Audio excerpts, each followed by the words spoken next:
Motorola just announced the pre-order and registration dates for the new Motorola Razr. Let's talk about it.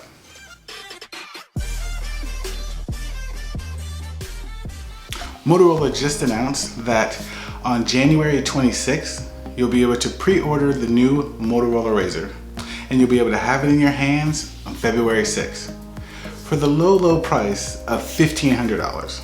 Now, I'm going to go over the specs and I'm going to give you my opinion of why I think that the phone is very under-spec'd for that price, but they had to make some hard choices.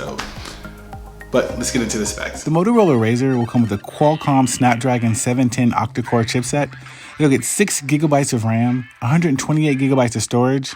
It'll be splash proof with a nano coating on there for water resistance. It'll have a fingerprint reader, a 2,510 milliamp battery with 15 watt turbo power. The main screen will be 6.2 inches. It'll be a POLED main display. It'll have a 21:9 ratio and be a 2142 by 876 for the resolution.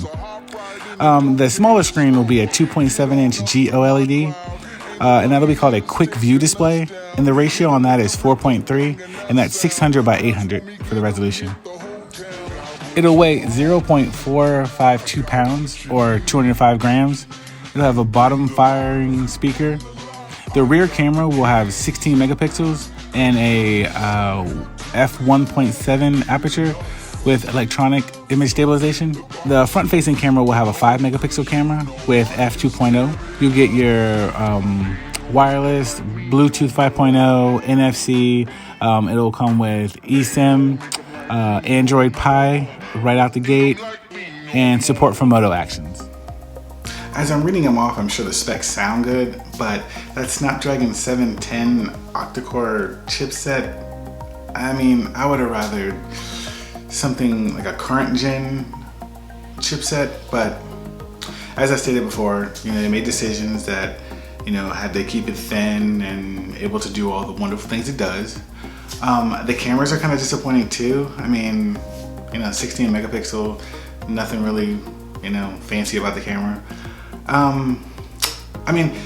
They do come with USB earbuds, and they're called Razr Buds, and they're supposed to be like professionally tuned, awesome sound, but for me that doesn't really add to that $1,500 price tag. Better specs, more high-end specs, like flagship specs would have been better is what I would have wanted, but overall I think the phone is going to be really awesome. I want to get it, I want to review it for you guys, but I just think for the price the specs could have been much better. Before you go, if you found value in this video, please smash that like button, leave me a comment or two, and share this video. Also, if you wouldn't mind, click that subscribe button and the notification bell so you don't miss out on any new videos that I release. As always, this is Jason, and I'll catch you in the next one.